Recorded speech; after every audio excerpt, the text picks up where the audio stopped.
United Nations heroes arrive in New York to help launch a nationwide drive for the sale of war bonds. Up Broadway, men of England's RAF, men of America's Navy, men who have met their enemies and defeated them, respond to the cheers of New York's millions.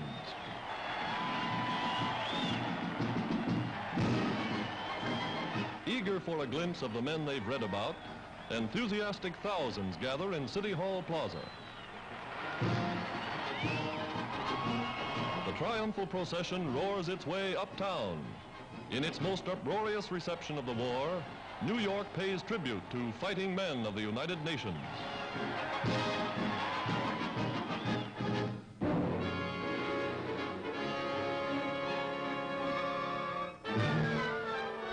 Training motorcycle dispatch riders for the U.S. Army, one of the toughest, most grueling courses in the service.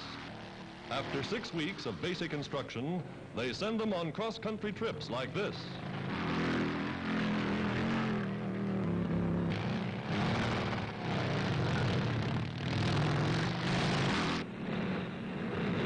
A terrific test for men and machines. They take the bumps in high gear. Now they're real veterans of the saddle.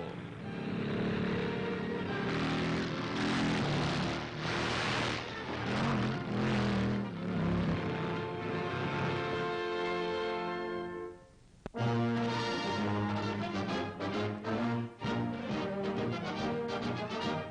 world's mightiest bomber plant is rolling. Henry Ford welcomes British and U.S. war supply heads Oliver Littleton and Donald Nelson. The schedule, one bomber every hour. Second stop on their tour of inspection is the assembly line of a huge tank plant. 6 months ago, sleek, shiny automobiles were rolling through the grounds. Today, grim, heavy weapons of war are being readied for service at the front.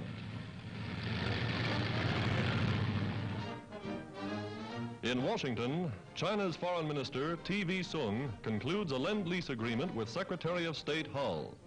China will get more and more tanks and bombers to help Generalissimo Chiang Kai-shek. America promises all aid to her gallant eastern ally. On the Pacific coast, workers in a bomber plant get a visit from America's hero of the hour, General James Doolittle, the man who led the first United States bombing raid on Tokyo. Addressing the men who built the ships that rained bombs on Japan, the general said, "Thanks for some great airplanes."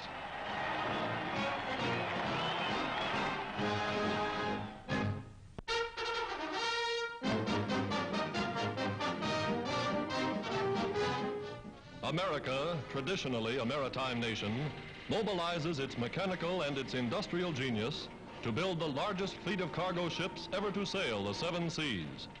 The method is unique in all the annals of shipbuilding.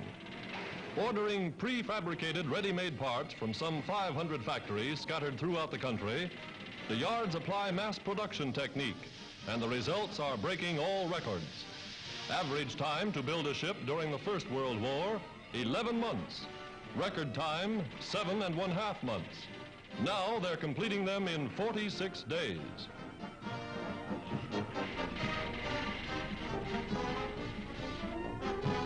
Hailing the victory of production, the nation celebrates Maritime Day with a mass decoration of merchant seamen. In New York, Mayor LaGuardia awards medals to men who have been victims of Axis submarines off the Atlantic coast. There's no downing the spirits of these brave sailormen. Torpedoed 2 and 3 times, they're ready to sail again.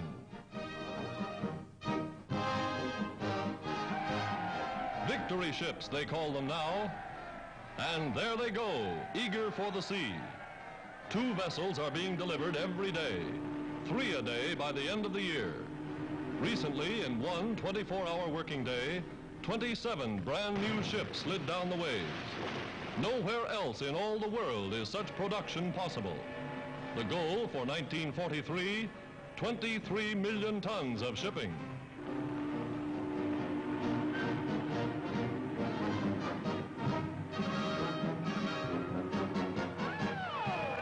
No sooner is one launched than they swing a new keel into place for another. Not a minute is wasted.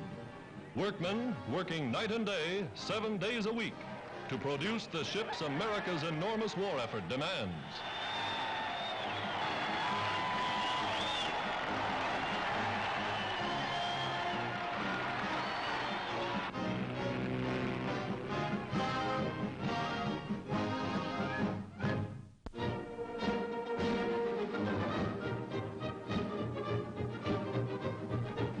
New York's colorful Belmont Park dedicates its greatest day of racing to the Army-Navy Relief Fund.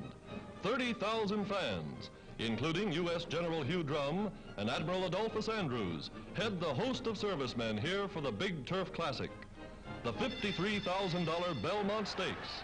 The nation's champion three-year-olds all the way together.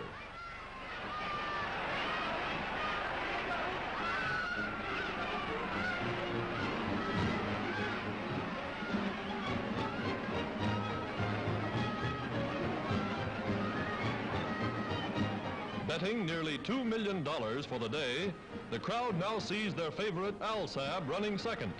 Shutout, the Kentucky Derby winner, is in front and there to stay. No matter which one wins, America's servicemen collect the profits. That's a real sporting gesture.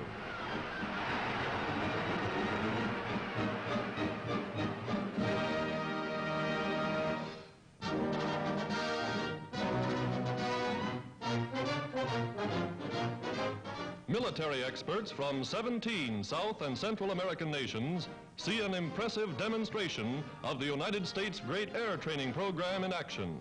60,000 flyers every year.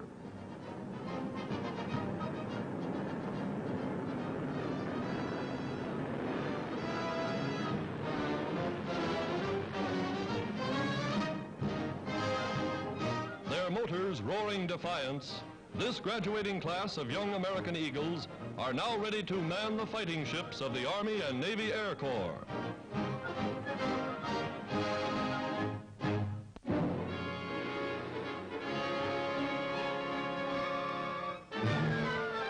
More troops for the American Expeditionary Force in Australia. Armed convoys winning the game of hide and seek with enemy fleets to deliver the men and material to the land down under. Girls of the Army Nurses Corps, American women going to war fronts around the globe with the men. Here is a Japanese flyer rescued from the Pacific by an American sergeant whose own plane made a forced landing on the sea.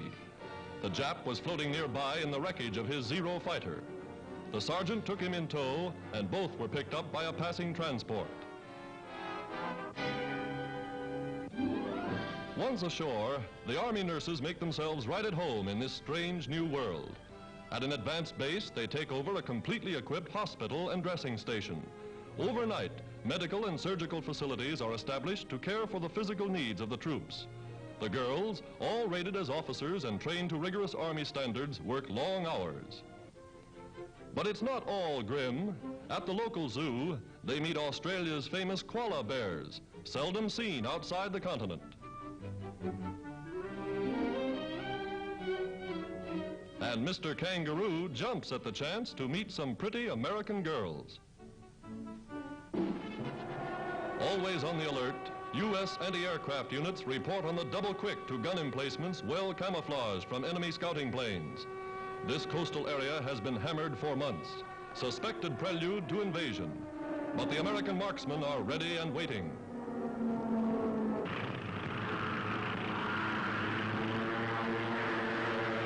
From nearby airdromes, United Nations pilots take to the sky in fast fighting pursuit ships.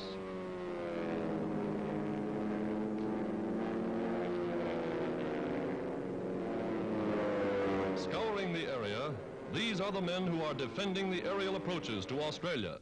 And here's real action. Jap plane spotted. In a matter of seconds, the anti-aircraft crews are letting them have it.